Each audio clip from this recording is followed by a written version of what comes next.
ಈ ದೇಶ ಒಂದು ಅದ್ಭುತವಾದಂಥ ನಾಟಕವನ್ನ, ಅಭಿನಯವನ್ನ ಮತ್ತು ಇಂಥ ಪರದೇಶಗಳಿಗೆ ಈ ದೇಶವನ್ನೇನಾದರೂ ಆಡಳಿತಕ್ಕೆ ಕೊಟ್ರೆ ಏನಾಗಬಹುದು? ಮೋದಿ ಅವರು ಒಂದು ಮಾತನ್ನ ಟ್ವೀಟ್ ಮಾಡಿದ್ದಾರೆ. ಎಂತ ಅದ್ಭುತವಾದಂಥ ಕೆಲಸ ಇದೆ.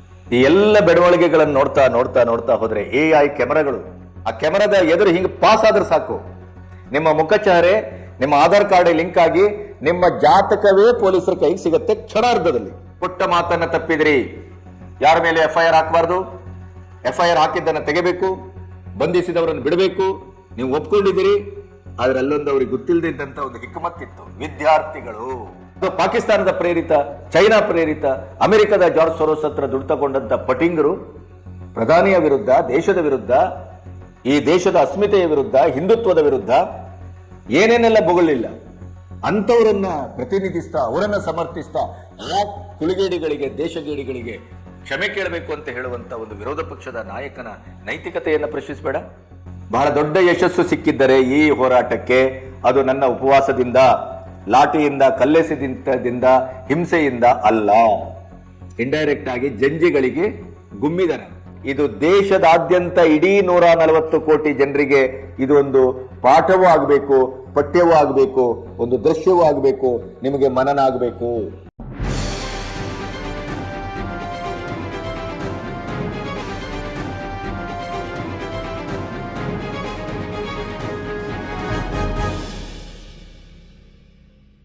ನಮಸ್ತೆ, ಬಿ ಗಣಪತಿ ನ್ಯೂಸ್ ಚಾನೆಲ್ಗೆ ಸ್ವಾಗತ.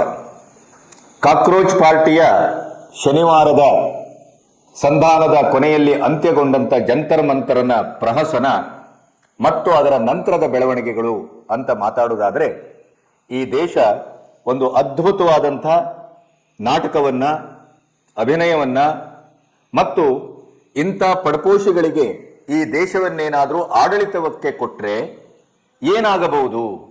ಮೋದಿ ಅವರು ಒಂದು ಮಾತನ್ನ ಟ್ವೀಟ್ ಮಾಡಿದ್ದಾರೆ.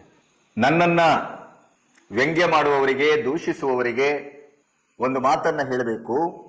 ಬಿರುಗಾಳಿಯ ಮಧ್ಯೆ ದೀಪವನ್ನ ಹಚ್ಚಿದ್ದೇವೆ. ಅಷ್ಟು ಸುಲಭದ ಮಾತಲ್ಲ. ಈ 12 ವರ್ಷಗಳಲ್ಲಿ ಈ ವಿರೋಧಕ್ಕಾಗಿ ವಿರೋಧ ಪಕ್ಷ ನೇಪಾಳ, ಬಾಂಗ್ಲಾ, ಶ್ರೀಲಂಕಾದ ರೀತಿಯಲ್ಲಿ ಇಡೀ ದೇಶದಲ್ಲಿ ಯುವಜನರನ್ನ ಬಡಿದೆಬ್ಬಿಸಿ, ಫೇಕ್ ನ್ಯೂಸ್ಗಳ ಮೂಲಕ, ಫೇಕ್ ಐಡೆಂಟಿಫಿಕೇಶನ್ ಮೂಲಕ ಒಂದು ಎಕೋಸಿಸ್ಟಮ್ ಅನ್ನ ಜಾಗೃತಗೊಳಿಸಿ ಯುವ ಜನತೆಯನ್ನ ಬಡಿದೆಬ್ಬಿಸುವ ಮೂಲಕ ಮೋದಿ ಸರ್ಕಾರವನ್ನ, NDA ಕೂಟವನ್ನ ಛಿದ್ರಗೊಳಿಸಬೇಕು. ಆ ಮೂಲಕ ದೇಶ ವಿರೋಧಿ ಶಕ್ತಿಗಳ ಕೈ ಜೋಡಿಸಬೇಕು. America, China, Turkey, Bangla, Pakistan ಈ ಎಲ್ಲ ದೇಶಗಳ ಏನು ಹುನ್ನಾರ ಇದೆ, ಮೋದಿಯವರನ್ನ ಕೆಳಗಿಳಿಸುವ, ಅಭಿವೃದ್ಧಿಯ ನಾಗಾಲೋಟದಲ್ಲಿ ಹುರಿಗಟ್ಟುತ್ತಿರುವ, ಪ್ರಪಂಚದ ನಂಬರ್ 1 ದೇಶವಾಗುವ ಎಲ್ಲ ಲಾಕ್ಷಣಿಕ ಸ್ವರೂಪವನ್ನ ಹೊರಸೂಸುತ್ತಿರುವ ಪರೀಕ್ಷಾ ಪೇ ಚರ್ಚಾ ಅಂತ ಒಂದು ಮಾತನ್ನ, ಒಂದು ಅಭಿಯಾನವನ್ನ ಮೋದಿಯವರು ಆರಂಭಿಸಿದ್ರಲ್ಲ, ಅದರ ಪರಿಣಾಮ ಏನು ಅನ್ನೋದನ್ನ ಕಣ್ಣೆತ್ತಿ ನೋಡುವ ಒಂದು ಸೌಜನ್ಯವು NDA ಕೂಟಕ್ಕೆ, ಕಾಂಗ್ರೆಸ್ಗೆ ಇಲ್ಲ. ನಮ್ಮ ಕ್ರೀಡೆಯಲ್ಲಿ 140 ಕೋಟಿ ಇರುವಂತ ಬೃಹತ್ ದೇಶ, ಒಲಿಂಪಿಕ್ಸ್ ಅಲ್ಲಿ ಅಥವಾ ಮತ್ತೊಂದರಲ್ಲಿ ನಮ್ಮ ಸಾಧನೆ ಏನಿತ್ತು? ಅದೇ ಮೋದಿಯವರ ಈ 12 ವರ್ಷದಲ್ಲಿ ಪರೀಕ್ಷೆ ಪೇ ಚರ್ಚಾ, ಪರೀಕ್ಷೆಗೆ ಮಕ್ಕಳನ್ನ ಹುರಿಗೊಳಿಸುವುದು ಹೇಗೆ, ಆ ಒಂದು ಅಭಿಯಾನದಿಂದ ಏನಾಯ್ತು ಅನ್ನೋದನ್ನ ನೋಡುವ ಒಂದು ಸಣ್ಣ ಮಟ್ಟದ ಸೌಜನ್ಯವು ವಿರೋಧ ಪಕ್ಷಕ್ಕಿಲ್ಲ. ಇಡೀ ದೇಶದಲ್ಲಿ ನಿಮಗೆ ಚುನಾವಣೆಯ ಮೂಲಕ ಮೋದಿಯವರನ್ನ ಎದುರಿಸುವ ತಾಕತ್ತಿಲ್ಲ. ಸಂಸತ್ತಿನಲ್ಲಿ 12 ವರ್ಷಗಳಲ್ಲಿ 370ಯ ಸಂದರ್ಭವನ್ನೊಂದು ಬಿಟ್ಟರೆ, ಯಾಕಂದ್ರೆ ಅವರ ವೋಟ್ ಬ್ಯಾಂಕಿನ ಯಜಮಾನರುಗಳಿಗೆ ಬೇಸರ ಆಗತ್ತೆ ಅಂತ, ಆಗ ಒಂದು ಮಾತಾಡಿದ್ದನ್ನು ಬಿಟ್ರೆ ಯಾವುದೇ ಒಂದು ಬಿಲ್ ಬಗ್ಗಾಗ್ಲಿ, ಯಾವುದೇ ಒಂದು ಮಸೂದೆಯ ಬಗ್ಗಾಗ್ಲಿ, ಯಾವುದೇ ಒಂದು ವಿಷಯದ ಬಗ್ಗಾಗ್ಲಿ ತಥಾಖಚಿತವಾಗಿ ತಲೆ ದೂಗುವ ಹಾಗೆ, ಆಡಳಿತ ಪಕ್ಷವನ್ನ ಇಕ್ಕಟ್ಟಿನಲ್ಲಿ ಸಿಕ್ಕಿಸುವ ಹಾಗೆ, ಆಡಳಿತ ಪಕ್ಷದ ದೌರ್ಬಲ್ಯವನ್ನ ಜನರ ಎದುರು ಬಿಂಬಿಸುವ ಹಾಗೆ ಮಾತಾಡಿದ ಒಂದು ಉದಾಹರಣೆ ಇದ್ರೆ ತೋರಿಸಿ. LOP ರಾಹುಲ್ ಗಾಂಧಿ ದಂಗೆ, ಬಾವಿಗಿಳಿಯುವುದು, ಪೇಪರ್ ಹರಿದು ಬಿಸಾಡುವುದು, ಕೋಟಿಗಳನ್ನ ದಿನಕ್ಕೆ ಖರ್ಚು ಮಾಡಿ ಒಂದು ಅದ್ಭುತವಾದಂತಹ, ಅನನ್ಯವಾದಂತಹ, ಆದರ್ಶಮಯವಾದಂತಹ ಚರ್ಚೆ, ಸಂವಾದಕ್ಕೆ ಒಂದು ಮುಖಾಮುಖಿ ಆಗಬೇಕು ಸಂಸತ್ತು ಅಂತ ಅಂದುಕೊಂಡ್ರೆ, ಅಲ್ಲಿ ನಮ್ಮ ಬೀದಿ ಜಗಳಕ್ಕಿಂತ ಇನ್ನು ಕಳಪೆಯಾದಂಥ ಒಂದು ಸ್ಥಿತಿಗೆ ಒಂದು ಸಂಸತ್ತನ್ನ ತಂದು ನಿಲ್ಲಿಸಿದ ಕೀರ್ತಿ ಏನಾದರೂ ಇದ್ರೆ ಅದು ಕಾಂಗ್ರೆಸ್ಸಿಗೆ ನೇರವಾಗಿ ಸೇರಬೇಕು ಈ 12 ವರ್ಷದಲ್ಲಿ. ಈ ಸರಿಯೂ ಅದೇ ಆಯಿತು. ಪ್ರತಿ ಸಾರಿ ಅಧಿವೇಶನದ ಆರಂಭ ದಿನವೇ ವಿರೋಧ ಪಕ್ಷಗಳು ತಮ್ಮದೇ ಆದಂತ ಒಂದು ಅಜೆಂಡವನ್ನ, ಪ್ರದರ್ಶನವನ್ನ, ಪ್ರತಿಭಟನೆಯನ್ನ ಖಂಡಿತವಾಗಿಯೂ ಇಟ್ಟುಕೊಳ್ತದೆ ಅನ್ನೋದಕ್ಕೆ ಈ ಬಾರಿಯೂ ಸಾಕ್ಷ್ಯ ಸಿಕ್ಕಿತು. ಏನೆಲ್ಲ ನಡೆದೋಯ್ತು?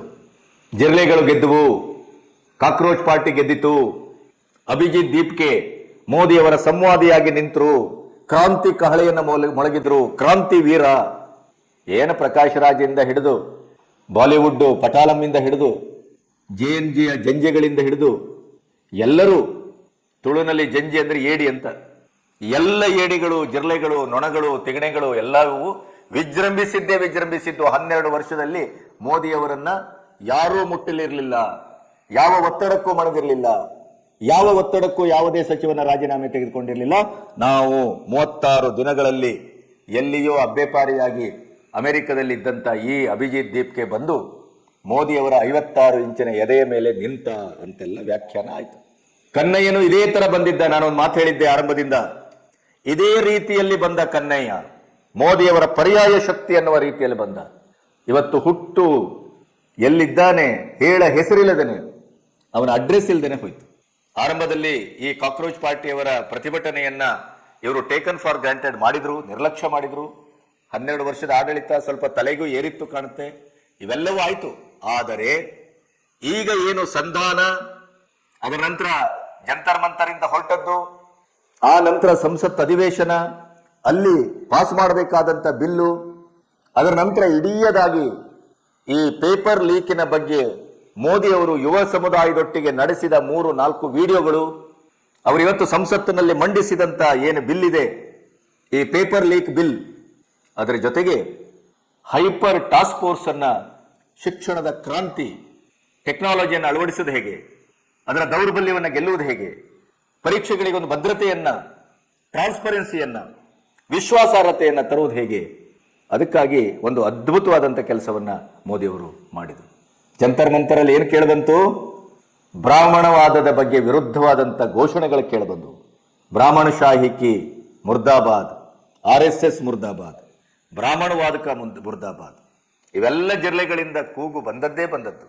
ಆದರೆ ಪ್ರಧಾನವರ ರಾಜೀನಾಮೆಯನ್ನೇ ಪ್ರಧಾನವಾಗಿ ಇಟ್ಟುಕೊಂಡಂತ ಜಿಲ್ಲೆಗಳಿಗೆ ಮೋದಿಯವರು ಹೇಗೆ ಟಕ್ಕರ್ ಕೊಟ್ಟರು? OBCಯ ಧರ್ಮೇಂದ್ರ ಪ್ರಧಾನ್ ಹೊರಗಡೆ ಹೋದ್ರು, ಯಾವ ಬ್ರಾಹ್ಮಣವಾದವನ್ನ ಮುರ್ದಾಬಾದ್ ಅಂತ ಕರೀತಾ ಇದ್ರೋ ಅದೇ ಪ್ರಹ್ಲಾದ್ ಜೋಶಿ ಬ್ರಾಹ್ಮಣನನ್ನ ಒಳಗೆ ತಂದ್ರು. ಎಂತ ಅದ್ಭುತವಾದಂತ ಕೆಲಸ ಇದೆ. ಈ ಎಲ್ಲ ಬೆಳವಣಿಗೆಗಳನ್ನು ನೋಡ್ತಾ ಹೋದ್ರೆ AI ಕ್ಯಾಮೆರಾಗಳು ಎಂತ ಅದ್ಭುತವಾದ ಕೆಲಸ ಮಾಡಿದ್ವು. ಫಿಂಗರ್ ಪ್ರಿಂಟ್ ಗ್ಯಾಂಗ್ ಅಲ್ಲಿ ಕೂತಿತ್ತು. ನಾವು ನೋಡ್ತಿದ್ದು ಒಂದು ವ್ಯಾನು ಆ ಪ್ರತಿಭಟನೆಯ ಜಾಗದಲ್ಲಿ ನಿಂತಿತ್ತು. ನೀವು ಅದನ್ನು ನೋಡ್ಬೋದು ವಿಜುವಲಿ. ಆ ವ್ಯಾನಿನ ಒಳಗಡೆ ಅಲ್ಲಿ ಫಿಂಗರ್ ಪ್ರಿಂಟ್ ವಿಭಾಗದ ಸಿಬ್ಬಂದಿಗಳು, ಫಾರೆನ್ಸಿಕ್ಸ್ ವಿಭಾಗದ ಸಿಬ್ಬಂದಿಗಳು ಕೂತಿದ್ರು. AI ಕ್ಯಾಮೆರಾದ ವೈಶಿಷ್ಟ್ಯ ಏನೋ ಗೊತ್ತಾ ನಿಮಗೆ? ಆ ಕ್ಯಾಮೆರಾದ ಎದುರು ಹಿಂಗೆ ಪಾಸ್ ಆದ್ರೆ ಸಾಕು, ನಿಮ್ಮ ಮುಖಚಹರೆ, ನಿಮ್ಮ ಆಧಾರ್ ಕಾರ್ಡ್ ಲಿಂಕ್ ಆಗಿ ನಿಮ್ಮ ಜಾತಕವೇ ಪೊಲೀಸರ ಕೈಗೆ ಸಿಗುತ್ತೆ ಕ್ಷಣಾರ್ಧದಲ್ಲಿ. ಈ ಆಧಾರದಲ್ಲಿ ಈಗ 3,000ಕ್ಕೂ ಹೆಚ್ಚು ಹಿಂಸೆಯಲ್ಲಿ ತೊಡಗಿದ, ಮೋದಿಯವರಿಗೆ ಅವಾಜ್ ಹಾಕಿದ, ಕೊಲ್ಲುತ್ತೇನೆ ಅಂತ ಹೇಳಿದ, ಸಾರ್ವಜನಿಕ ಆಸ್ತಿಯನ್ನು ಹಾಳು ಮಾಡಿದ ಎಲ್ಲ ಪಟಿಂಗರನ್ನ, ಗೂಂಡಾಗಳನ್ನ, ದ್ರೋಹಿಗಳನ್ನ ಅಟ್ಟಾಡಿಸಿ ಈಗ ಜೈಲಿಗಟ್ಟುತ್ತಾ ಇರುವಂತ ಕೆಲಸ ನಡೀತಾ ಇದೆ. ಅದಕ್ಕೆ ಈಗ ಮತ್ತೆ ಕಾಕ್ರೋಚ್ಗಳು ಹುಂಕರಿಸಿದ್ದಾರೆ. ಕೊಟ್ಟ ಮಾತನ್ನ ತಪ್ಪಿದ್ರಿ, ಯಾರ ಮೇಲೆ FIR ಹಾಕಬಾರ್ದು, FIR ಹಾಕಿದ್ದನ್ನು ತೆಗಿಬೇಕು, ಬಂಧಿಸಿದವರನ್ನು ಬಿಡಬೇಕು, ನೀವು ಒಪ್ಕೊಂಡಿದ್ದೀರಿ. ಆದ್ರೆ ಅಲ್ಲೊಂದು ಅವ್ರಿಗೆ ಗೊತ್ತಿಲ್ಲದೆ ಇದ್ದಂತ ಒಂದು ಹಿಕ್ಮತ್ತಿತ್ತು. ವಿದ್ಯಾರ್ಥಿಗಳಾಗಿದ್ರೆ ಮಾತ್ರ ಚಂದ. ಅದು ವಿದ್ಯಾರ್ಥಿಗಳೇ ಅಲ್ಲದೆ ಇದ್ದವ್ರನ್ನ ಏನ್ ಮಾಡಬೇಕು? ವಿದ್ಯಾರ್ಥಿಗಳಾಗಿಯೂ ಸಾಮಾಜಿಕವಾದಂಥ ಸ್ವತ್ತುಗಳ ನಾಶ ಮತ್ತು ಹಿಂಸೆಗಿಳಿದಾಗ ಏನ್ ಮಾಡಬೇಕು? ಸುಪ್ರೀಂ ಕೋರ್ಟ್ ಅಲ್ಲಿ 6 ವ್ಯಾಜ್ಯ ಇದೆಯಲ್ಲ, ಅದನ್ನ CJI ಈಗ ಕೈಗೆತ್ಕೊಂಡಿದ್ದಾರೆ. ಏನ್ ಹೇಳಿದ್ದಾರೆ ಅವರು? ಪ್ರತಿಭಟಿಸುವ ಹಕ್ಕು ಸಂವಿಧಾನಾತ್ಮಕ, ಆದರೆ ಅದು ಅಹಿಂಸಾತ್ಮಕ ಪ್ರತಿಭಟನೆ. ಅಹಿಂಸಾತ್ಮಕ ಪ್ರತಿಭಟನೆಯ ಮೇಲೆ ಲಾಠಿ ಚಾರ್ಜು ಇತ್ಯಾದಿ ನಡೆಯಕೂಡದು. ಅದರ ಜೊತೆಗೆ ಪೊಲೀಸರ ಮೇಲೆ ನಡೆದ ಬರ್ಬರ ಹಲ್ಲೆಯನ್ನ ಕೇಸನ್ನು ಕೂಡ ಏಕಕಾಲದಲ್ಲಿ ತೆಗೆದುಕೊಳ್ತೇನೆ ಅಂತ ಹೇಳಿದ್ದಾರೆ. ಇನ್ನಿದೆ ಮಾರಿ ಹಬ್ಬ.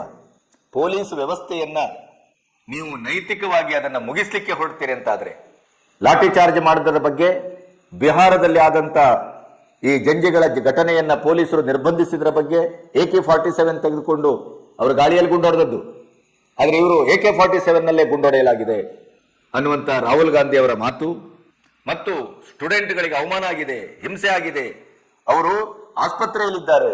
ಆದ್ರಿಂದ ಮೋದಿಯವರು ಬೇಷರತ್ತಾಗಿ ವಿದ್ಯಾರ್ಥಿಗಳಲ್ಲಿ ಕ್ಷಮೆ ಕೇಳಬೇಕು. ಇವರಿಗೆ ಚರ್ಚೆ ಬೇಡ, ಸಂವಾದ ಬೇಡ.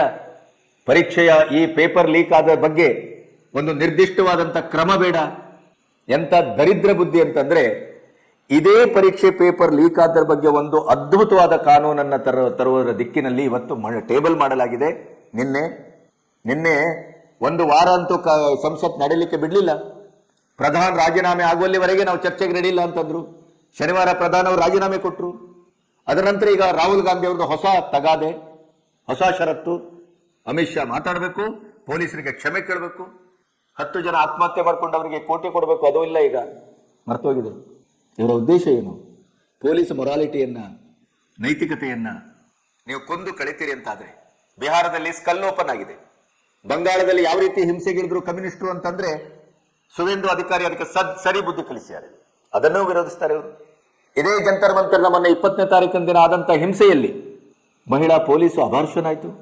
ಒಬ್ಬ ಪೊಲೀಸ್ ಆಫೀಸರ್ ಜೀವನ ಮರಣದ ಮಧ್ಯೆ ತೊಯ್ದಾಡ್ತಾ ಇದ್ದಾರೆ. 150 ಜನರ ಮೇಲೆ ಮಾರಣಾಂತಿಕ ಹಲ್ಲೆ ಆಗಿದೆ. ಇದರ ಬಗ್ಗೆ ಒಬ್ಬ LOP ಆಗಿ ಇಂಥ ಒಂದು ದೊಡ್ಡ ರಾಜಕೀಯ ಕುಟುಂಬದಿಂದ ಬಂದಂತ ಒಬ್ಬ 57 ವರ್ಷದ ಯುವಕ ಅಂತ ಕರೆಸಿಕೊಳ್ಳುವ ರಾಹುಲ್ ಗಾಂಧಿ ಅವರು ಪೊಲೀಸರ ಆಯುಷ್ಯದ ಬಗ್ಗೆ, ಪೊಲೀಸರ ಜೀವದ ಬಗ್ಗೆ, ಪೊಲೀಸರ ಒಂದು ಕರ್ತವ್ಯ ಪ್ರಜ್ಞೆಯ ಬಗ್ಗೆ ಕಿಂಚಿತ್ತು ಮಾತಾಡ್ದೇನೆ ಆ ಗೂಂಡಾಗಳು, ಆ ಸಮಾಜ ದ್ರೋಹಿಗಳು, ದೇಶದ್ರೋಹಿಗಳು, ಯಾವುದೋ ಪಾಕಿಸ್ತಾನದ ಪ್ರೇರಿತ, ಚೈನಾ ಪ್ರೇರಿತ, ಅಮೆರಿಕದ ಜಾರ್ಜ್ ಸೊರೋಸ್ ಹತ್ರ ದುಡ್ಡು ತಗೊಂಡಂತ ಪಟಿಂಗರು ಪ್ರಧಾನಿಯ ವಿರುದ್ಧ, ದೇಶದ ವಿರುದ್ಧ, ಈ ದೇಶದ ಅಸ್ಮಿತೆಯ ವಿರುದ್ಧ, ಹಿಂದುತ್ವದ ವಿರುದ್ಧ ಏನೇನೆಲ್ಲ ಬೊಗಳಿಲ್ಲ ಅಂಥವರನ್ನ ಪ್ರತಿನಿಧಿಸ್ತಾ, ಅವರನ್ನ ಸಮರ್ಥಿಸ್ತಾ ಆ ಕುಲಗೇಡಿಗಳಿಗೆ, ದೇಶಗೇಡಿಗಳಿಗೆ ಕ್ಷಮೆ ಕೇಳಬೇಕು ಅಂತ ಹೇಳುವಂತ ಒಂದು ವಿರೋಧ ಪಕ್ಷದ ನಾಯಕನ ನೈತಿಕತೆಯನ್ನು ಪ್ರಶ್ನಿಸಬೇಡ. ಹಾಗಾದ್ರೆ ಇವರು ಬೀದಿಯಲ್ಲಿ ಜಗಳ ಆಗಬೇಕು, ಇಡೀ ದೇಶದಲ್ಲಿ ದಂಗೆ ಆಗಬೇಕು, ನೇಪಾಳದ ಹಾಗೆ ಅಥವಾ ಇದರ ಹಾಗೆ ಇಲ್ಲಿ ಒಂದು ದೊಡ್ಡ ಹಂಗಾಮ ಆಗಬೇಕು, ಆ ಮೂಲಕ ಮೋದಿಯವರನ್ನ ಇಳಿಸಬೇಕು. ಯಾಕೆಂತಂದ್ರೆ ಮೋದಿಯವರನ್ನ ಇಳಿಸ್ಲಿಕ್ಕೆ ಇವರ ಹತ್ರ ಬೇರೆ ಯಾವ ಅಸ್ತ್ರವೂ ಇಲ್ಲ.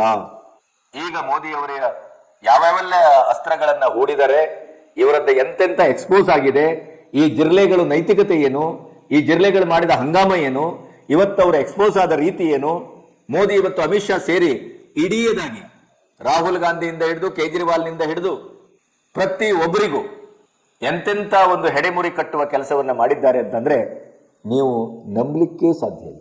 ಇಡೀ ದೇಶದ ಎದುರು ಕಾಕ್ರೋಚ್ ಪಾರ್ಟಿ ಮತ್ತು ಅದರ ಎಲ್ಲ ನೇತಾರರು ಬಟ್ಟನ್ ಬಯಲಾಗಿದ್ದಾರೆ, ಬೆತ್ತಲಾಗಿದ್ದಾರೆ.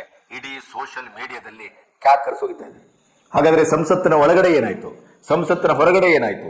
ನಿಜವಾಗಿಯೂ ವಿರೋಧ ಪಕ್ಷಗಳಿಗೆ, ವಿರೋಧಿಸುವವರಿಗೆ ಈ ಪರೀಕ್ಷೆಯ ನ್ಯೂನ್ಯತೆಗಳ ಬಗ್ಗೆ ಒಂದು ಸದೃಢವಾದ ಹೆಜ್ಜೆ ಇಡಬೇಕಾದಂತಹ ಸರ್ಕಾರದ ಕ್ರಮದ ಬಗ್ಗೆ ಅವರಿಗೆ ಕಿಂಚಿತ್ತಾದರೂ ಅಗತ್ಯ ಇದೆಯಾ, ಅವಶ್ಯಕತೆ ಇದೆಯಾ, ಕಾಳಜಿ ಇದೆಯಾ? ಎಲ್ಲವನ್ನೂ ವಿರೋಧ ಮಾಡೋದು, ದಂಗೆ ಎಬ್ಬಿಸುದು, ಗಲಾಟೆ ಎಬ್ಬಿಸುದು. ಸಂಸತ್ ಅಂತಂದ್ರೆ ಅವರಿಗೆ ಅವರ ಮನೆಯ ಎದುರಿನ ಬೀದಿಯ ಫುಟ್ಪಾತಿನ ಜಗಳ ಅಂತ ಭಾವಿಸಿದ್ದಾರೆ. ಇವೆಲ್ಲವನ್ನ ನಿಮ್ಮ ಎದುರು ಹಂಚ್ಕೋಬೇಕು. ಇಲ್ಲಿಯವರೆಗೆ ನನ್ನ ಚಾನೆಲ್ ಅನ್ನು ಸಬ್ಸ್ಕ್ರೈಬ್ ಮಾಡದೇ ಇದ್ರೆ ಸಬ್ಸ್ಕ್ರೈಬ್ ಮಾಡಿ. ಸ್ವತಂತ್ರ ಪತ್ರಿಕೋದ್ಯಮಕ್ಕೆ ಬೆಂಗಾವಲಾಗಿ, ಅದರ ಜೊತೆ ನನ್ನೊಟ್ಟಿಗೆ ಸಂವಾದಕ್ಕೆ, ಚರ್ಚೆಗೆ ನಿಮ್ಮ ಪ್ರತಿಕ್ರಿಯೆಗಳು ಎದುರು ಬರಲಿ. ನಿಮ್ಮ ಪ್ರತಿಕ್ರಿಯೆಗಳು ಬಂದಷ್ಟು ನಮಗೆ ನೈತಿಕ ಬೆಂಬಲವೂ ಹೌದು. ಅದರ ಜೊತೆ ಈ ದೇಶ ಕಟ್ಟುವಂಥ ಒಬ್ಬ ಪ್ರಧಾನಿ ಮೋದಿಯವರ ಇಡೀ ತಂಡಕ್ಕೆ ಒಂದು ಆತ್ಮಸ್ಫೂರ್ತಿ ಅಂತ ನಾನು ಭಾವಿಸ್ತೇನೆ. ಮೊದಲನೇದಾಗಿ ನಾವೇನು ಭಾವಿಸಿದ್ದೆವು, ಶನಿವಾರ ಕಾಕ್ರೋಚ್ ಪಾರ್ಟಿಯ ಈ ಸಂಧಾನದ ಮೂಲಕ ಏನಾಯ್ತು ಅದು ಸಂಪೂರ್ಣವಾಗಿ ಒಂದು ಹಂತಕ್ಕೆ ಬಂತು. ಹಾಗಾಗಿ ಇವರೆಲ್ಲರೂ ಏನ್ ಮಾಡ್ತಾರೆ, ಇನ್ನು ಅಲ್ಲಿಂದ ಹೊರಡುವ ಮೊದಲು ಇವರು ನಿಜವಾಗಿಯೂ ಒಂದು ಜವಾಬ್ದಾರಿಯುತವಾದಂಥ ಜನಜಿಗಳೇ ಆದರೆ, ಯುವ ಸಮುದಾಯವೇ ಆದರೆ ಟನ್ ಗಟ್ಲೆ ವಿದೇಶದಿಂದ, ದೇಶದಿಂದ, ಈಗೇನಲ್ಲೊಬ್ಬ ದೊಡ್ಡ ಗಡ್ಡ ಬಿಟ್ಕೊಂಡು ಅಲ್ಪಸಂಖ್ಯಾತರ ಮುಖಂಡ ಅಂತ ಅನ್ಸ್ಕೊಂಡವನು ಏನಿವರ ಕಲ್ಲೊಡಿಲಿಕ್ಕೆ, ಪೊಲೀಸರ ಸ್ಕಲ್ ಓಪನ್ ಮಾಡಲಿಕ್ಕೆ, ಹೆಣ್ಮಕ್ಕಳನ್ನ ಎದೆಕೈ ಹಾಕ್ಲಿಕ್ಕೆ, ಪತ್ರಕರ್ತೆಯನ್ನು ಒಬ್ಬರನ್ನ ಯಾವ ರೀತಿ ಸೆಕ್ಸುವಲಿ ಅವಳನ್ನ ಹೆರಾಸ್ ಮಾಡಲಿಕ್ಕೆ ಮುಂದಾದ್ರು ಅನ್ನೋದನ್ನ ಕಣ್ಣಾರೆ ಕಂಡಿದ್ದೇವೆ. ಇವರೆಲ್ಲ ವಿದ್ಯಾರ್ಥಿಗಳು ಅಂತ ನಾವು ನಂಬಬೇಕು. ಇದನ್ನ ಅಭಿಜಿತ್ ಜೇಪ್ಗೆ ಹೇಳುವುದೇನು, ಶಾಂತಿಯುತವಾದ ಮತದಾನಕ್ಕೆ ಒಂದು ದಿಗ್ವಿಜಯ ಲಭ್ಯವಾಗಿದೆ. ಇವರ ಶಾಂತಿ ಮತದಾನಕ್ಕೆ ಬೆಂಕಿ ಹಾಕ್ಲಿಕ್ಕೆ ಅದರ ಇಡೀ ವಿಡಿಯೋವನ್ನ ಇಟ್ಕೊಂಡು ನೋಡಿ. ಈ ತರ ಅಧ್ವಾನಗಿರಿ ಮಾಡಿದಂತಹ ಜಂತರ್ ಮಂತರನ್ನ ಹೊಲಸಿನ ಹೊಂಡವಾಗಿಸಿ, ಗುಂಡಿಯಾಗಿಸಿ, ಅದನ್ನ ಇಡೀ ವಿಶ್ವಕ್ಕೆ ಭಾರತದ ಒಂದು ವಿರೂಪ ದರ್ಶನ ಮಾಡಿದಂತ ಈ ದರಿದ್ರರು ಕನಿಷ್ಠ ಮಟ್ಟದಲ್ಲಿ ಆ ಜವಾಬ್ದಾರಿಯನ್ನು ಮತ್ತೆ ನಿಜವಾಗಿಯೂ ಇವರಿಗೆ ನೀಟ್ ಪರೀಕ್ಷೆಯ ಬಗ್ಗೆ ಯುವ ಸಮುದಾಯದ ಬಗ್ಗೆ ಕಾಳಜಿ ಇದ್ದವರಾದ್ರೆ ಇವರು ಪಂಜಾಬ್ಗೆ ಪ್ರಯಾಣ ಮಾಡ್ತಾರೆ. ಯಾಕಂದ್ರೆ ಪಂಜಾಬ್ನಲ್ಲಿ ಪೇಪರ್ ಲೀಕ್ ಆಗಿದೆ, ಕರ್ನಾಟಕದಲ್ಲಿ ಕೆಪಿಎಸ್ಸಿ ಉದ್ಯೋಗದ ವ್ಯವಹಾರ 1 ಸೀಟಿಗೆ 80 ಲಕ್ಷದಿಂದ 1 ಕೋಟಿಯವರೆಗೆ ಕರ್ನಾಟಕದಲ್ಲಿ ನಡೀತಾ ಇದೆ ಅನ್ನೋದು ಪಬ್ಲಿಕ್ ಆಗಿದೆ. ಬಹುಶಃ ಈ ಗಂಗೆಗಳು ಅಭಿಜಿತ್ ದೀಪ್ಗೆ ಇವರೆಲ್ಲರೂ ಸೇರಿ ಇವರು ಅಲ್ಲಿಗೆ ಹೊರಡ್ತಾರೆ ಅಂತ ನಾವು ಭಾವಿಸಿದ್ದೆವು. ಆದರೆ ಇನ್ನೊಂದು ಯೋಚನೆ ಮಾಡೋಣ, ಅವ್ರ ನೆಲೆಯಲ್ಲೇ ಯೋಚನೆ ಮಾಡೋಣ. ಏನು ಪ್ರಾಯಶಃ ಈ ಇಡೀದಾದಂಥ ಹೋರಾಟಕ್ಕೆ ಒಂದು ಗಾಂಭೀರ್ಯ ಮತ್ತು ಕೇಂದ್ರಿತ್ವ ಬಂದದ್ದು ವಾಂಗ್ಚುಕ್ ಬಂದ ಮೇಲೆ. ಅವ್ರದ್ದು ಈಗ ಕೇಂದ್ರದ ಮಂತ್ರಿಮಂಡಲ ಅವರೊಟ್ಟಿಗೆ ಹೋಗಿ ಮಾತುಕತೆಯಾಗಿ 26 ದಿನದ ಅವರ ನಿರಶನವನ್ನು ಅವರು ಅಂತ್ಯಗೊಳಿಸಿದರು. ಅವರಿಗೆ ದೇಹದಲ್ಲಿ ಮೇಲ್ಮೆ ಏನೇನೋ ಆಗಿದೆ, ಆದ್ರಿಂದ ಅವರು ಸುಸ್ತಾಗಿದ್ದಾರೆ, ಏಕದಮ್ಮು ಅವರನ್ನ ಬಿಡುಗಡೆ ಮಾಡ್ಲಿಕ್ಕೆ ಆಗುದಿಲ್ಲ ಅಂತ ಹೇಳಿದ್ರು. ಅವರನ್ನ ಅಲ್ಲಿ ಆರೋಗ್ಯದ ತಪಾಸಣೆಗೆ ಇಟ್ಟರು. ಅವರು ಬಹುಶಃ ಹೊರಗಡೆ ಬರುವಾಗ ಇವರು ಹೋಗಿ ಅವರ ಬೆನ್ನಿಂದ ನಿಲ್ತಾರೆ. ಯಾಕೆಂದ್ರೆ ಜಂತರ್ ಮಂತರ್ನಲ್ಲಿ ಅವರ ಅಕ್ಕದಲ್ಲಿ ಅಭಿಜಿತ್ ದೀಪ್ಗೆ ಇನ್ನೊಬ್ಬ ಮಗದೊಬ್ಬ ಎಲ್ಲ ನಿಂತು ಏನೋ ಮೂತ್ರಕ್ಕೆ ಶಂಕೆ ಕರ್ಕೊಂಡು ಹೋಗೋದು ನೋಡ್ತೀರಾ, ಇದು ಮಾಡೋದು ನೋಡ್ತಿರೋ, ಎಲ್ಲ ಮಾಡದಂತವ್ರು ಇವರು ಅಲ್ಲಿ ಆಸ್ಪತ್ರೆಗೆ ಹೋಗ್ತಾರೆ, ಅವರ ಆರೋಗ್ಯ ವಿಚಾರಿಸ್ಕೊಳ್ತಾರೆ, ಅವರೊಟ್ಟಿಗೆ ನಿಲ್ತಾರೆ. ಜೊತೆಗೆ ಅವರ ಒಂದು ಆಸ್ಪತ್ರೆಯಿಂದ ಬಿಡುಗಡೆಯಾಗುವ ಡಿಸ್ಚಾರ್ಜ್ ಆಗುವುದನ್ನ ಒಂದು ಅದ್ಭುತ ಉತ್ಸವದ ರೀತಿಯಲ್ಲಿ ಅವರು ಮಾಡ್ತಾರೆ ಅಂತ ನಾವು ಭಾವಿಸಿದ್ದೆವು. ಆದರೆ ಏನಾಯ್ತು, ನಿನ್ನೆ ಗಾಂಧಿ ಘಾಟಿಗೆ ಅವರು ಗಂಡ ಹೆಂಡತಿ ಅನಾಥರ ರೀತಿಯಲ್ಲಿ ಏಕಾಂಗಿಗಳಾಗಿ ಅಲ್ಲಿ ಹೋಗಿ ನಿಮ್ಮ ಉಪವಾಸ ಸತ್ಯಾಗ್ರಹದ ಅಸ್ತ್ರವನ್ನ ಆಧುನಿಕ ಜಗತ್ತಲ್ಲೂ ನಾನು ಬಳಸಿ ಗೆದ್ದಿದ್ದೇನೆ ಅಂತ ಅವರು ಒಂದು ಸ್ಟೇಟ್ಮೆಂಟ್ ಮಾಡಿ ಅವ್ರ ಎದುರು ನಮನ ಸಲ್ಲಿಸಿ ವಾಪಸ್ ಬಂದರು. ಅವರೊಂದು ಟ್ವೀಟ್ ಮಾಡಿದರು, ಬಹಳ ದೊಡ್ಡ ಯಶಸ್ಸು ಸಿಕ್ಕಿದ್ದರೆ ಈ ಹೋರಾಟಕ್ಕೆ ಅದು ನನ್ನ ಉಪವಾಸದಿಂದ, ಲಾಠಿಯಿಂದ, ಕಲ್ಲೆಸೆದಿಂದ, ಹಿಂಸೆಯಿಂದ ಅಲ್ಲ. ಇಂಡೈರೆಕ್ಟ್ ಆಗಿ ಜಂಜಿಗಳಿಗೆ ಗುಮ್ಮಿದ್ದಾರೆ, ಸಾರಿಯಾಗಿ ಕೊಟ್ಟಿದ್ದಾರೆ ಪೆಟ್ಟು. ಅಂದ್ರೆ ಈ ಯಾವುದೇ ಜಿರ್ಲೆಗಳು ಜಂತರ್ ಮಂತರಿಂದ ಗಂಟು ಮೂಟೆ ಕಟ್ಟಿದವರು ಎಲ್ಲೋಗಿದ್ರು ಅಂತ ನಿಮ್ಗೆ ಹೇಳ್ತೇನೆ ನಾನು, ನೀವು ಅಲ್ಲಲ್ಲಿ ನೋಡಿರ್ತೀರಿ. ಇವರು ವಾಂಗ್ಚುಕ್ ಹೇಗಿದ್ದಾರೆ ಅಂತ ಅಲ್ಲಿ ಹೋಗ್ಲಿಲ್ಲ, ಅವರ ಆಸ್ಪತ್ರೆಯಿಂದ ಅವರನ್ನು ಬಿಡುಗಡೆ ಮಾಡಬೇಕು ಅಂತ ಹೋಗ್ಲಿಲ್ಲ, ಅಥವಾ ಅವರ ಯೋಗಕ್ಷೇಮವನ್ನ ವಿಚಾರಿಸ್ಕೊಳ್ಳಿಕ್ಕೆ ಹೋಗ್ಲಿಲ್ಲ. ಬದಲಾಗಿ ಈ ಎಲ್ಲ ಯುವ ಸಮುದಾಯದ ಮಹಾನ್ ನೇತಾರರು, ವಿಜಯದ ದುಂದುಬಿಯನ್ನೇ ಮೊಳಗಿಸಿದಂಥವರು ಹೋದದ್ದಲ್ಲಿ ಪಂಚತಾರಾ ಹೋಟೆಲು. ಹೆಣ್ಮಕ್ಳು ಗಂಡು ಮಕ್ಕಳು ಯಾವ ಭೇದ ಭಾವ ಇಲ್ಲದೇನೆ ಕೆನ್ನೆ ಚೂಟೋದು ನೋಡ್ತಿರೋ, ಕಿಸ್ ಮಾಡೋದು ನೋಡ್ತಿರೋ. ಪಬ್ಬಲ್ಲಿ ಇನ್ನೇನ್ ಮಾಡ್ತಾರೆ, ಹೆಂಡ ಕುಡಿದು ತೂರಾಡ್ತಾ ಇದ್ರು. ಇದು ಈಗ ಎಕ್ಸ್ಪೋಸ್ ಆಗಿದೆ.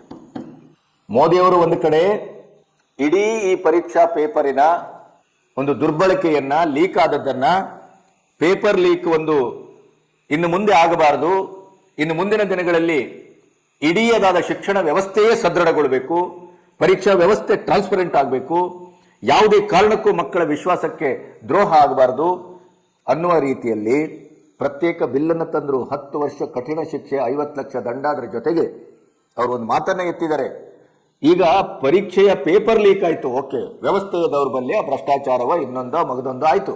ಆದ್ರೆ ಒಂದು ನೆನಪಿಡಿ, ಪ್ರಧಾನಿಯ ಕಾರ್ಯಾಲಯದಿಂದ ಅಥವಾ ಇಡೀ ಆಡಳಿತ ವ್ಯವಸ್ಥೆಯಲ್ಲಿ ಎಲ್ಲಿಯೂ ಇವತ್ತರವರೆಗೆ 12 ವರ್ಷದಲ್ಲಿ ನೀವು ಭ್ರಷ್ಟಾಚಾರ ಅನ್ನುವ ಶಬ್ದವನ್ನ ಬಳಸಿದ್ರಿ ಅಂತಾದ್ರೆ ನಿಮ್ಮ ನಾಲಿಗೆ ಹೊಲಸಿನ ಪ್ರತೀಕವೇ ಹೊರತು, ನಿಮ್ಮ ದೌರ್ಬಲ್ಯದ ಪ್ರತೀಕವೇ ಹೊರತು, ನಿಮ್ಮ ಭ್ರಷ್ಟತೆಯ ಸಂಕೇತವೇ ಹೊರತು ಅದು ಮೋದಿ ಆಡಳಿತದ ಯಾವುದೇ ರೀತಿಯಲ್ಲೂ ಅದರ ಒಂದು ಸತ್ಯಾಸತ್ಯತೆ ಬಿಡಿ, ಅದರ ಬಗ್ಗೆ ನೀವು ಆರೋಪಿಸುವ ಸಾಧ್ಯತೆಯೇ ಇಲ್ಲ.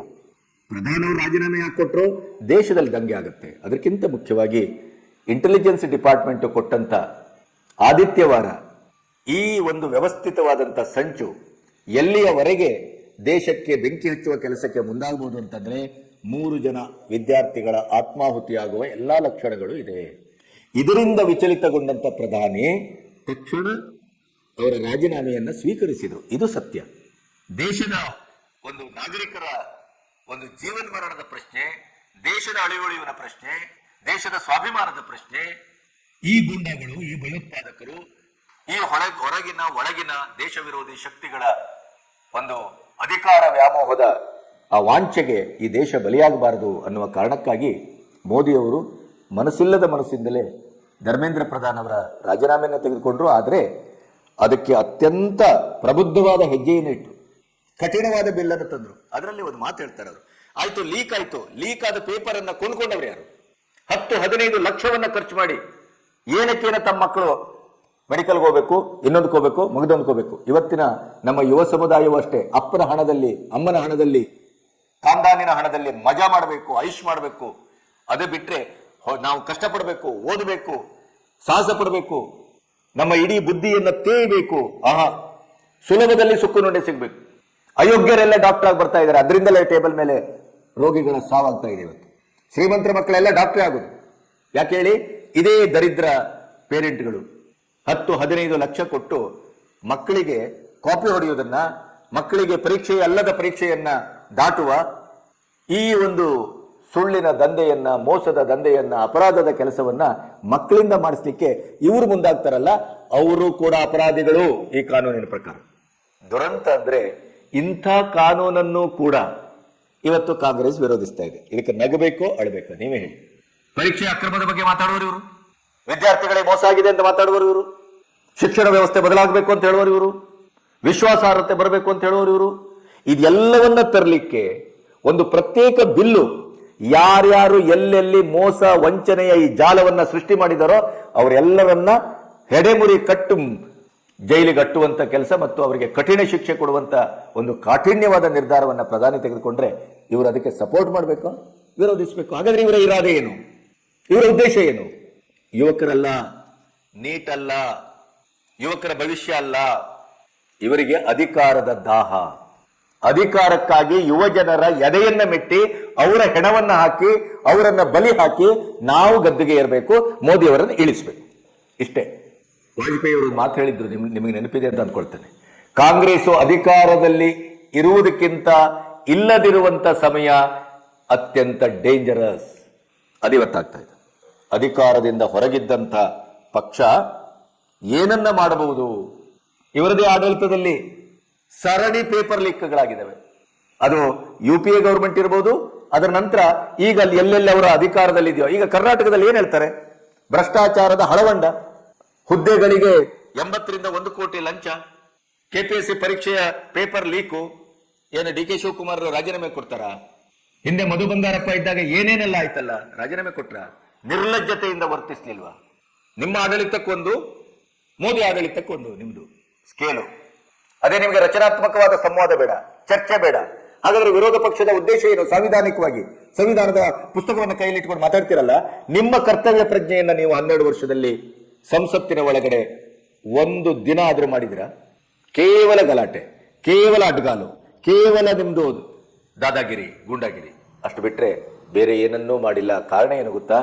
ಯಾವ ಬಿಲ್ ಬಗ್ಗೆನೂ ಸಶಕ್ತವಾಗಿ ಚರ್ಚಿಸುವ, ಸಂವಾದಿಸುವ ಯಾವ ಸಾಧ್ಯತೆಯೂ, ಯಾವ ಹೋಮ್ವರ್ಕು, ಯಾವ ಅಧ್ಯಯನವನ್ನು ಇವರು ಮಾಡ್ತಾ ಇಲ್ಲ. ಮುಖ್ಯವಾಗಿ LOPA ಮಾಡ್ತಾ ಇಲ್ಲ. ಆದ್ರಿಂದಲೇ ಗಲಾಟೆಯ ದಾರಿ, ಅಡ್ಡದಾರಿ. ಅಲ್ಲೇ ನೋಡಿದ್ರೆ ಇಡೀ ದೇಶವನ್ನ ನಾವು ಕಟ್ಟುತ್ತೇವೆ, ಮೋದಿಯನ್ನ ಮೆಟ್ಟುತ್ತೇವೆ, ಮೋದಿಯನ್ನ ಇಳಿಸ್ತೇವೆ ಅಂತನ್ನುವ ಈ ಕಾಕ್ರೋಚ್ ಪಾರ್ಟಿ ಮಾಡುತ್ತೆ ಪಂಚತಾರ ಹೋಟೆಲ್ನಲ್ಲಿ. ನೀವು ನೋಡ್ಬೋದು ಅದರ ದೃಶ್ಯನ. ಏನು ಮಜಾ, ಏನು ಉಡಾಯಿಸುವಿಕೆ. ಇವರು ಇಡೀ ದೇಶದ ಚೈನಾದ ಮೇಲೆ ದಾಳಿ ಮಾಡಿ, ಪಾಕಿಸ್ತಾನದ ಮೇಲೆ ದಾಳಿ ಮಾಡಿ, ಆಪರೇಷನ್ ಸಿಂಧೂರ್ ಮಾಡಿ ಅದನ್ನ ದೇಶ ರಕ್ಷಣೆ ಮಾಡಿದಾರಲ್ಲ, ಆದ್ರಿಂದ ವಿಜಯೋತ್ಸವ. ಇವರ ಇಡೀ ಬಂಡವಾಳ ಮತ್ತು ಇವರ ಇಡೀ ದೃಷ್ಟಿಕೋನ, ಇವರು ಯಾವ ರೀತಿಯ ಜಂಜಿಗಳು, ಇವರು ಯಾವ ರೀತಿಯ ಕಾಕ್ರೋಚ್ಗಳು, ಇವರು ಯಾಕೆ ಈ ದೇಶದಲ್ಲಿ ಹೋರಾಟವನ್ನು ಸ್ಟಾರ್ಟ್ ಮಾಡಿದ್ದಾರೆ, ಇವರ ಉದ್ದೇಶ ಏನು, ಇವೆಲ್ಲವೂ ಇವತ್ತು ಬಟ್ಟಂಬೈಲಾಗಿದೆ. ಜನ ಇದನ್ನು ಅರ್ಥ ಮಾಡ್ಕೋಬೇಕು. ವಿದ್ಯಾರ್ಥಿಗಳ ಹೆಸರಿನಲ್ಲಿ ಪ್ರತಿಭಟನೆ ಅಂದ್ರೆ ಹಿಂಸಾಚಾರ. ಅದು ನೇಪಾಳದ ರೀತಿ, ಬಾಂಗ್ಲಾದ ರೀತಿ. ದೇಶ ವಿರೋಧಿಗಳೆಲ್ಲರೂ ಕ್ರೋಢೀಕರಣ. ಅರ್ನಾಬ್ ಅಂತವರು ಹಿರಿಯ ಪತ್ರಕರ್ತರು ಇನ್ವೆಸ್ಟಿಗೇಷನ್ ರಿಪೋರ್ಟ್ ಇಂದ ಹೊರಗಡೆ ಹಾಕುವ ಬ್ರಹ್ಮಾಂಡದ ಸತ್ಯವನ್ನ ನೋಡಿದ್ರೆ ನೆತ್ತಿ ನಡುತ್ತದೆ ಇವರ ಹಣೆಬರಕ್ಕೆ. ಅಂತವರಿಗೆ ಇವರೆಲ್ಲ ಸಪೋರ್ಟ್. ನಾನು ಹೇಳ್ತೇನೆ, 21% ವೋಟನ್ನು ತೆಗೆದುಕೊಂಡಿದ್ದಾರಲ್ಲ ಕಾಂಗ್ರೆಸ್ನವರು, ಇವರಿಗೆ ನೈತಿಕತೆ ಇಲ್ವಾ? ಜವಾಬ್ದಾರಿ ಇಲ್ವಾ ಇವರಿಗೆ? ಆಡಳಿತ ಪಕ್ಷಕ್ಕೆ ಎಷ್ಟು ಜವಾಬ್ದಾರಿ ಇದೆಯೋ ಅದರ 10 ಪಟ್ಟು ಜವಾಬ್ದಾರಿ, 100 ಪಟ್ಟು ಜವಾಬ್ದಾರಿ ವಿರೋಧ ಪಕ್ಷಕ್ಕೆ ಇರಬೇಕು. ಕಾಕ್ರೋಚ್ಗಳು ಯಾವುದೋ ಅಭಿಜಿತ್ ದೀಪ್ಗೆಯಂತೆ ಅವನು ಬಂದು ಇಲ್ಲಿ ಮಾಡಬೇಕು, ಆ ಹೋರಾಟ ಮಾಡಬೇಕು, ಇಲ್ಲಿ ದೇಶಕ್ಕೆ ಬೆಂಕಿ ಹಚ್ಚಬೇಕು, ಇಲ್ಲಿ ಉಡಾಳ್ಗಿರಿ ತೋರಿಸಬೇಕು. ಅವನಿಗೆ ದಿನಕ್ಕೆ 20-30 ಲಕ್ಷ ಖರ್ಚಿದೆ. ಅದು ಯಾರು ಕೊಡ್ತಾರೆ? ಈ 5 ಸ್ಟಾರ್ ಹೋಟೆಲಿನ ಈ ಐಶ್ ಪಾರ್ಟಿಗೆ ಯಾವ ನನ್ನ ಮಗ ದುಡ್ಡು ಕೊಡ್ತಾನೆ? ಅದರ ಬಗ್ಗೆ ಯಾರು ಕೇಳುದಿಲ್ಲ. ಆ ಲೆಕ್ಕಾಚಾರ ಬೇಕಾಗಿಲ್ಲ ಇವರಿಗೆ. ಜಂತರ್ ಮಂತರಲ್ಲಿ 36 ದಿನ ಕೂತ್ರಲ್ಲ, ಯಾವನ್ ಕೊಟ್ಟ? ಬಿರಿಯಾನಿ ಕೊಟ್ಟವನಿಗೆ ಇವತ್ತು ಸಾರಿ ಆಗ್ತಾ ಇದೆ. ಅವತ್ತೇನು ಬಿರಿಯಾನಿ ಕೊಟ್ಟ ಇವತ್ತು ಪೊಲೀಸರ ಕೈಯಲ್ಲಿ ಅಳ್ತಾ ಕೂತವನೆ. ಅವನ ಇಡೀ ಜಾತಕವನ್ನು ಹೊರಗಡೆ ಹಾಕಿದ್ದಾರೆ. ಅದೇ ಇವರು ಹೇಳ್ತಾರೆ, ನಮಗೂ ಮತ್ತು ಅಲ್ಲಿ ಹಿಂಸೆ ಮಾಡಿದವರಿಗೂ, ನಾವು ಗಲಾಟೆ ಮಾಡಿದವರಿಗೆ ನಮಗೂ ಯಾವ ಸಂಬಂಧವೂ ಇಲ್ಲ. ಇದೇ ಸೌರವ್ ದಾಸ್ ಏನ್ ಹೇಳಿದ್ರು, ಗಲಾಟೆ ಮಾಡಿದವರು, ಹಿಂಸಾಚಾರ ಕೇಳಿದವರು ಅವರು ನಮಗೆ ಸಂಬಂಧ ಇಲ್ಲ, ಅಲ್ಲಿ ಮುಗಿದೋಗ್ತದೆ, ಇವರು ಸೇಫು, ಇವರು ಪಾರ್ಟಿ. ಇದೇ ಸೌರವ್ ದಾಸ್, ಅಶುತೋಷ್ ರಾಂಕ, ಇನ್ನೊಂದೆಡೆ ಅಭಿಜಿತ್ ದೀಪ್ಗೆ ಕೈಯಲ್ಲಿ ಆ ಸೂಜಿ ಹಾಕಿದ್ದ ಇದನ್ನ ಹಾಗೆ ಇಟ್ಕೊಂಡಿದ್ದಾರೆ. ನಾನು ಜನತಾ ಮಂತರಲ್ಲಿ 2-3 ದಿನ ಬರ್ಲಿಕ್ಕಾಗಲಿಲ್ಲ. ಯಾಕೆಂತಂದ್ರೆ ನನಗೆ ಟೈಫಾಯ್ಡ್ ಅಂತಲ್ಲ. ಟೈಫಾಯ್ಡ್ ಆದವರ ಹಣೆ ಬರ ನೋಡಿ, ಪಂಚತಾರ ಹೋಟೆಲ್ನಲ್ಲಿ ಅವರ ಕುಣಿತ ವೇಷ. ಇದೇ ಸೌರವ್ ದಾಸು ಎಂತ ಖತರ್ನಾಕ್ ಇರ್ಬೋದು ಅಂದ್ರೆ, ಮೊದಲ ಬಾರಿಗೆ 12 ವರ್ಷದಲ್ಲಿ ಮೋದಿ ಸರ್ಕಾರ ಇಂಥ ಚಪರಾಸಿಗಳೊಟ್ಟಿಗೆ ಪ್ರೆಸ್ ಮೀಟ್ ಅಲ್ಲಿ ಕುರ್ಚಿಯನ್ನ ಶೇರ್ ಮಾಡ್ಕೊಳ್ತಲ್ಲ, ಅಪವಿತ್ರಗೊಂಡಿದೆ ಅಂತ ಭಾವಿಸ್ತೇನೆ. ಯಾಕೆಂದ್ರೆ ಈ ಯುವಕರಿಗೆ, ಈ ಸ್ಪೋಕ್ಸ್ಮೆನ್, ಜರ್ನಲಿಸ್ಟ್ ಸ್ಪೋಕ್ಸ್ಮೆನ್ ಅಲ್ಲಿ ಹೆಣ್ಮಕ್ಳು ಕಿವಿ ಚೂಟುವುದನ್ನು ನೋಡ್ತೀರಿ, ಮುತ್ಕೊಡುವುದನ್ನು ನೋಡ್ತೀರಿ, ಪಬ್ನಲ್ಲಿ ಡ್ಯಾನ್ಸ್ ಏನ್ ನೋಡ್ತೀರಿ. ಇವರಿಗೆ 10 ಮಕ್ಕಳ ಆತ್ಮಹತ್ಯೆಯ ಬಗ್ಗೆ ಕಾಳಜಿ ಇದೆಯಾ? ಇವರಿಗೆ ಮಕ್ಕಳ ಬಗ್ಗೆ ಕಾಳಜಿ ಇದ್ದವ್ರ ಇವರು? ನೀಟ್ ಎಕ್ಸಾಮಿನ ಬಗ್ಗೆ, ಪೇಪರ್ ಲೀಕ್ ಆದ್ರ ಬಗ್ಗೆ ಕಾಳಜಿ ಇಟ್ಕೊಂಡು ಪ್ರತಿಭಟಿಸಿದ ನನ್ನ ಮಕ್ಕಳ ಇವರು? ಹಾಗಿದ್ರೆ ಸೀದಾ ಹೋಗಿ ಪಂಚತಾರ ಹೋಟೆಲ್ ಅಲ್ಲಿ ಪಾರ್ಟಿ ಮಾಡ್ತಿದ್ರ ಇವರು? ನಿಜವಾಗಿ ಕನಿಷ್ಠ ಜವಾಬ್ದಾರಿ ಇದ್ರೆ ಜಂತರ್ ಮಂತರ್ನ ಕೊಳೆಗುಂಡಿ ಮಾಡಿದಂತ ಈ ಕಳ್ಳರು ಅಲ್ಲನ್ನ ಕ್ಲೀನ್ ಮಾಡಿ ಹೋಗ್ತಾ ಇದ್ರು. ವಾಂಗ್ಚುಕ್ ನೋಡ್ಲಿಕ್ಕೆ ಆಸ್ಪತ್ರೆ ಹೋಗ್ತಾ ಇದ್ರು. ಇವರಿಗೆ ನಿಜವಾಗಿ ಯುವ ಸಮುದಾಯದ ಬಗ್ಗೆ, ಜನತೆ ಬಗ್ಗೆ ಕಾಳಜಿ ಇದ್ದಿದೆ ಹಾಗಾದ್ರೆ ಪಂಜಾಬ್ ಹೋಗಿ ಪ್ರತಿಭಟನೆ ಮಾಡ್ತಾ ಇದ್ರು, ಕರ್ನಾಟಕಕ್ಕೆ ಬಂದು ಪ್ರತಿಭಟನೆ ಮಾಡ್ತಾ ಇದ್ರು. ರಚನಾತ್ಮಕವಾಗಿ ತಮ್ಮ ನಿಷ್ಠೆ ಮತ್ತು ತಮ್ಮ ಕಾರ್ಯಸೂಚಿಯನ್ನ ಈ ದೇಶದ ಜನರಿದ್ರು ಪ್ರಚುರಪಡಿಸ್ತಾ ಇದ್ರು. ಅದ್ರ ಮಾಡಿದ್ದೇನು ಪಾರ್ಟಿ ಗೊತ್ತಾಗೋಯ್ತಲ್ಲ. ಇವ್ರು ದರಿದ್ರ ನನ್ನ ಮಕ್ಕಳದ್ದು ಏನ್ ಕಥೆ ಅಂತ. ಉಂಡು ಹೋದ, ಕೊಂಡು ಹೋದ, ದೋಚ್ಕೊಂಡು ಹೋಗ್ಲಿಕ್ಕೆ ಬಂದವ್ರಿಗೆ ನನ್ನ ಮಕ್ಕಳು. ಯಾಕೋ ದೊಡ್ಡ ಎಲ್ಲಮ್ಮನ ಜಾತ್ರೆ ಇಷ್ಟೆಲ್ಲ ದಿನ ಪಂಚತಾರ ಹೋಟೆಲ್ ನಲ್ಲೇ ಊಟ ಮಾಡಿದ್ದು ಅಭಿಜಿತ್ ದೀಪ್ಗೆ. ಅವನು ಹೊರಗೆ ಬಂದ ದಯ್ಯ ಹೇಳ್ತಾ ಇದ್ದಾನಲ್ಲ, ಇವನು ಹಣೆ ಬರಲ್ಲ. ಒಂದಿನ ನೆನ್ಪಿಡಿ, ಇದೇ ವಾಂಗ್ಚುಕ್ ಸಂಪೂರ್ಣವಾಗಿ ಅಭಿಜಿತ್ ದೀಪ್ಗೆ ಮತ್ತು ಇದೇ ಸೌರವ್ ದಾಸ್ ಅಥವಾ ಈ ಜನ್ನೆ ಗ್ಯಾಂಗ್ ಅನ್ನ 100ಕ್ಕೆ 100 ಎಕ್ಸ್ಪೋಸ್ ಮಾಡ್ತಾರೆ. ನೆನ್ಪಿಡಿ, ಅಣ್ಣಾ ಹಜಾರೆಯವರು ಕೂಡ ಇದೇ ಕೇಜ್ರಿವಾಲ್ ನನ್ನ ಹಂತವಾಗಿ ಎಕ್ಸ್ಪೋಸ್ ಮಾಡ್ತಾರೆ. ಕಾಂಗ್ರೆಸ್ ಮತ್ತು ಕಾಕ್ರೋಚ್ಗಳು ಇವತ್ತು ಮೋದಿಯವರು ಹೂಡಿದ ಅಸ್ತ್ರಕ್ಕೆ ಸಂಪೂರ್ಣವಾಗಿ ಬಲಿಯಾಗಿದ್ದಾರೆ ಮತ್ತು ಬೆತ್ತಲಾಗಿದ್ದಾರೆ. ಇಡೀ ದೇಶದ ಜನರಿದ್ರು ಅವರ ಹಣೆಬರ, ಅವರ ಯೋಜಿತ ದೇಶಕ್ಕೆ ಬೆಂಕಿ ಹಚ್ಚುವ ಆ ಯುವ ಜನತೆಯ ಹೆಸರಿನಲ್ಲಿ, ನೀಟ್ ಹೆಸರಿನಲ್ಲಿ ಯುವ ಸಮುದಾಯದ ಉತ್ಸಾಹವನ್ನು ಬಳಸಿಕೊಂಡು ಇಡೀ ದೇಶಕ್ಕೆ ಬೆಂಕಿ ಹಚ್ಚುವ ಇಡೀ ಅವರ ಯೋಜನೆ ವಿಫಲ ಆಗಿದೆ. ಆದ್ರೆ ಅದು ಬೆತ್ತಲಾಗಿದೆ. ಅದಲ್ಲದೆ ಇದ್ರೆ ನೀವು ಯೋಚನೆ ಮಾಡಿ, ಒಂದು ಇಡೀ ಪರೀಕ್ಷಾ ಅಕ್ರಮವನ್ನ ಒಂದೇ ಒಂದು ಸ್ಟ್ರೋಕ್ ಅಲ್ಲಿ ಅದನ್ನ ನಿಲ್ಲಿಸಬೇಕು ಮತ್ತು ಅದನ್ನ ಇಡೀ ಸಾರ್ವತ್ರಿಕವಾಗಿ ವಿಶ್ವಾಸಾರ್ಹವಾದಂತೆ ನೆಲೆಗೆ ತರಬೇಕು, ಅದನ್ನ ಟ್ರಾನ್ಸ್ಪರೆಂಟ್ ಆಗಿ ಮಾಡಬೇಕು ಅನ್ನುವ ಕಾರಣದಲ್ಲಿ ಅವರು ಈ ಕಠಿಣವಾದ ಬಿಲ್ ತಂದ್ರು. ಅದನ್ನ ಏಕಗಂಟಿನಲ್ಲಿ ಇವರೆಲ್ಲರೂ ಒಪ್ಕೋಬೇಕಾಗಿತ್ತು. ನಿಜವಾಗಿಯೂ ಯುವ ಸಮುದಾಯದ ಮೇಲೆ ಮತ್ತು ಪರೀಕ್ಷೆಯ ಮೇಲೆ, ಅವರ ಭವಿಷ್ಯದ ಮೇಲೆ ಇವರಿಗೆ ಕಾಳಜಿ ಇದ್ದದ್ದಾದ್ರೆ ಈ ಬಿಲ್ ಅನ್ನ ಅವರು ಒಕ್ಕಲಿನಿಂದ ಒಪ್ಕೋಬೇಕಾಗಿತ್ತು. ಅದನ್ನು ಕೂಡ ವಿರೋಧಿಸುವ ಷಡ್ಡತನ ಮತ್ತು ಅದರ ಇಬ್ಬಗೆಯ ನೀತಿಯನ್ನ ಇವರು ವ್ಯಕ್ತಪಡಿಸಿದ್ದಾರೆ. ಎರಡನೇದು, ಈ ಪರೀಕ್ಷಾ ಸುಧಾರಣೆಗೆ ಹೈಪರ್ ಟಾಸ್ಕ್ ಫೋರ್ಸ್ ಅನ್ನ ಸೆಕ್ಯೂರಿಟಿ, ಟ್ರಾನ್ಸ್ಪರೆನ್ಸಿ, ವಿಶ್ವಾಸಾರ್ಹತೆ, ತಂತ್ರಜ್ಞಾನವನ್ನು ಬಳಸುವುದು ಹೇಗೆ, ಈ ಎಲ್ಲ ದೃಷ್ಟಿಯಲ್ಲಿ ಐಟಿ ದಿಗ್ಗಜ ಆಧಾರ್, UPI ಅದೆಲ್ಲವನ್ನ ಈ ದೇಶಕ್ಕೆ ಪರಿಚಯಿಸಿದಂತ ಅತ್ಯಂತ ಬುದ್ಧಿವಂತ ನಂದನ್ ನೀಲೇಕಣಿಯವರನ್ನ ನೇತೃತ್ವದಲ್ಲಿ ಒಂದು ಕಮಿಟಿಯನ್ನ ಮಾಡಿದ್ರೆ ಅದನ್ನು ವಿರೋಧಿಸಿದ್ರಲ್ಲ ಈ ಕಾಂಗ್ರೆಸ್ನವರು. ಹಾಗಾದ್ರೆ ಇವರ ಅಜೆಂಡಾ ಏನು, ಇವರ ಉದ್ದೇಶ ಏನು? ಅದರಲ್ಲಿ ಯಾರ್ಯಾರಿದ್ದಾರೆ? S ಶ್ರೀನಿವಾಸ್, ಮಾಜಿ ಇಸ್ರೋ ಅಧ್ಯಕ್ಷರು, ತಪನ್ ದೇಕಾ, ಮಾಜಿ IB director, V Kamakoti, IIT Chennai director, Anita Karnal, ಮಾಜಿ ಶಿಕ್ಷಣ secretary, Amritlal Meena, logistic expert, ಇಂಥವ್ರು ಇವರು ಯಾವುದೇ ಪಕ್ಷದವರೆಲ್ಲ ಹಾಗೆ ನೋಡಿದ್ರೆ ಕಾಂಗ್ರೆಸ್ನಿಂದ ಸ್ಪರ್ಧಿಸಿದವರು ನಂದನ್ ನೀಲೇಕಣಿ. ಇದು ಯಾವುದನ್ನು ನೋಡಿದರೆ ಕೇವಲ ಪ್ರತಿಭಾವಂತರು, ಜ್ಞಾನಿಗಳು, ಒನ್ಸ್ ಫಾರ್ ಆಲ್ ಇದು ಈ ಪರೀಕ್ಷೆಯ ಅಕ್ರಮ ಮುಗಿದೋಗ್ಬೇಕು, ಇನ್ನು ಮುಂದೆ ಯಾವುದೇ ಕಾರಣಕ್ಕಾಗಬಾರದು ಅಂತ ಒಂದು ಅದ್ಭುತವಾದಂತ ಅಸ್ತ್ರವನ್ನ, ಶಸ್ತ್ರವನ್ನ ಸಂಸತ್ತಿನ ಎದುರು ಪ್ರಚುರಪಡಿಸಿದರೆ, ದೇಶದ ಜನತೆಯ ಎದುರು ಪ್ರಚುರಪಡಿಸಿದರೆ ಮೋದಿಯವರು ಅವರು ಹಿಡಿದ ಕಾರ್ಯವನ್ನ ಯಾವುದೇ ಒಂದು ಕಾರ್ಯಕ್ಕೂ ಅದನ್ನ ಒಂದು ತತ್ಕಾಲ ಅಂತ ಮಾಡೋದಿಲ್ಲ, ಶಾಶ್ವತವಾಗಿ ಇದನ್ನ ನಾನು ಹ್ಯಾಂಡಲ್ ಮಾಡೋದು ಹೇಗೆ ಅಂತ ಯೋಚನೆ ಮಾಡ್ತಾರೆ. ಅಂಥವ್ರನ್ನ ಇವರು ಇದನ್ನು ಒಪ್ಪಲಿಲ್ಲಲ್ಲ, ಎಂತ ದುರಂತ ಇರಬೇಕಿದೆ ಯೋಚನೆ ಮಾಡಿ. ಇವರ ಇರಾದೆ ಏನಾಗುತ್ತೆ, ಇವರ ಉದ್ದೇಶ ಏನು, ಇವರ ಮುಂದಿನ ಕಾರ್ಯಾಚರಣೆ ಏನು, ಕಾರ್ಯಸೂಚಿ ಏನು, ಒಂದಂತೂ ಸತ್ಯ, ಎಲ್ಲರೂ ಹೇಳಿದ್ರು, ಈ ಕಾಕ್ರೋಚ್ಗಳ ಎದುರು, ಈ ಜಂಜಿಗಳ ಎದುರು, ಈ ಹೋರಾಟದ ಎದುರು NDA ಸರ್ಕಾರ ಮಂಡಿ ಊರಿತು, ಸೋತಿತು. ನೋ, ಆರಂಭದಲ್ಲಿ ಎಡವಿದ್ದು ಹೌದು, ಆದರೆ ಯಾವಾಗ ಎಚ್ಚೆತ್ತುಕೊಂಡಿತ್ತೋ ಇವರನ್ನ ನಾಗಪಾಶ ಅಲ್ಲ, ಇವರನ್ನ ಇಡೀಯದಾಗಿ ಹೆಡೆಮುರಿ ಕಟ್ಟಿ ಇವರನ್ನ ಬೆತ್ತಲೆಗೊಳಿಸಿ ಇವರ ಹಣೆಬರವನ್ನೇ ಇಡೀ ದೇಶದೆದುರು ಪ್ರತಿಯೊಬ್ಬರ ಮನಸ್ಸು ಮುಟ್ಟುವ ಹಾಗೆ ಇವರನ್ನ ನಿಲ್ಲಿಸಿದ್ದಿದ್ರೆ ಅದು ಮೋದಿ ಅಮಿತ್ ಶಾ ಅವರು ಬಹಳ ದೊಡ್ಡ ಸಾಧನೆ. ಇನ್ನಿದೆ ಮಾರಿ ಹಬ್ಬದ. ಈಗೇನೋ ನಾವು ನಿಮ್ಮಲ್ಲಿ FIR ಹಾಕಿದ್ರೆ ನೀವು ಹಂಗ್ ಮಾಡ್ತೀರಿ, ಹಿಂಗ್ ಮಾಡಿದ್ರಿ, ಪೊಲೀಸರು ನಮ್ಮನ್ನು ಒಳಗೆ ಹಾಕಿದ್ರೆ ನಮ್ಮ ಹುಡುಗರನ್ನ ನಾವು ಬಿಡುವುದಿಲ್ಲ, ಹಂಗೆ ಹಿಂಗೆ ಹೇಳ್ತಿರಲ್ಲ. ಆದರೆ ಮುಂದೆ ನಿಮ್ಮನ್ನ ಯಾವ ರೀತಿ ವಿಚಾರಿಸ್ಕೋಬೇಕು ಅಲ್ಲಿ ವಿಚಾರಿಸಿಕೊಳ್ಳುವ ಕೆಲಸ ಈಗಾಗಲೇ ಆರಂಭ ಆಗಿದೆ. ಅದು ಅಡೆತಡೆ ಇಲ್ಲ. ಅದಕ್ಕೆ ಮೋದಿ ಮತ್ತು ಅಮಿತ್ ಶಾ ರಣತಂತ್ರವನ್ನು ಹೂಡಿಯಾಗಿದೆ. ಕಾಂಗ್ರೆಸ್ ಅನ್ನು ಎಕ್ಸ್ಪೋಸ್ ಮಾಡ್ತಾ ಇದ್ದಾರೆ, ಕಾಕ್ರೋಚ್ಗಳನ್ನು ಎಕ್ಸ್ಪೋಸ್ ಮಾಡ್ತಾ ಇದ್ದಾರೆ. ಎಕ್ಸ್ಪೋಸ್ ಮಾಡಬೇಕಾಗಿಲ್ಲ, ಅವರೇ ಆಗ್ತಾರೆ. ಆದ್ರೆ ಒಂದು ನೆನಪಿಡಿ, ಇವರೆಲ್ಲರೂ ಸೇರಿ ಇಡೀ ದೇಶದ ಯುವ ಸಮುದಾಯವನ್ನ, ವಿದ್ಯಾರ್ಥಿಗಳನ್ನ ಗುರಾಣಿಯಾಗಿ ಬಳಸಿಕೊಂಡು ಅವರನ್ನ ಬಲಿ ಹಾಕಿ ಆ ಬಲಿಪೀಠದಲ್ಲಿ ಇವರು ಅಧಿಕಾರವನ್ನ, ಮೋಜನ್ನ, ಮಸ್ತಿಯನ್ನ, ದೇಶದ ಹೊರಗಿನ ಫಂಡ್ಗಳು ಏನೋ ಹೊರದು ಬರ್ತಾ ಇದೆಯಲ್ಲ ಅದರನ್ನ ಇಟ್ಕೊಂಡು ಮಜಾ ಮಾಡಿದ್ರು, ಇಡೀದಾಗಿ ದೇಶಕ್ಕೆ ದ್ರೋಹ ಮಾಡಿದ್ದು ನಿಸ್ಸಂಶಯವಾಗಿ ನಿನ್ನೆ ಇದನ್ನ ನೀವು ಅರ್ಥ ಮಾಡ್ಕೊಂಡಷ್ಟು ಪ್ರತಿಯೊಬ್ಬರು ಇದನ್ನ ಅರ್ಥ ಮಾಡ್ಕೊಂಡು ಇದರ ಒಳಗಿನ ಗುಟ್ಟೇನು ಅಂತ ಅರ್ಥ ಮಾಡ್ಕೊಂಡು, ಇವರ ಗುರಾಣಿ ಏನು ಅಂತ ಅರ್ಥ ಮಾಡ್ಕೊಂಡು, ಇವರು ಹೊರಟ ದಾರಿ ಏನು ಅಂತ ಅರ್ಥ ಮಾಡ್ಕೋಬೇಕು. ಇವರಿಗೆ ಸಂಸತ್ನಲ್ಲಿ ಒಂದು ಚರ್ಚೆ ಆಗಬೇಕು, ಒಂದು ಸಮಸ್ಯೆಗೆ ಪರಿಹಾರವನ್ನು ಕಂಡುಕೋಬೇಕು, ಅದನ್ನು ಶಾಶ್ವತವಾಗಿ ಅದನ್ನು ನೀಗಿಸಬೇಕು, ಆ ದಿಕ್ಕಿನಲ್ಲಿ ಸರ್ಕಾರಕ್ಕೆ ಅಡಿ ಇಡಬೇಕು. ಅಡಿ ಇಟ್ಟಾಗ ನಾವು ಅದಕ್ಕೆ ಬೆಂಬಲ ಸೂಚಿಸಬೇಕು. ನಾವು ಏನನ್ನ ಈ ದೇಶ ನಿರೀಕ್ಷೆ ಮಾಡಿರ್ಲಿಲ್ವೋ, ಏನನ್ನ ಈ ದೇಶ ಆಘಾತದಿಂದ ನೋಡಿತ್ತೋ, ಮೋದಿಯವರು, ಅಮಿತ್ ಶಾ ಅವರು ಈ ಮೊನ್ನೆ ಬಂದ ಈ ಜಿರ್ಲೆಗಳೆದ್ರು ಈ ರೀತಿ ಮಂಡಿ ಊರ್ಬಿಟ್ರಲ್ಲ ಅಂತೇನು ಪಶ್ಚಾತ್ತಾಪ ಪಡ್ತಿದ್ರಲ್ಲ, ನೋ ವೇ.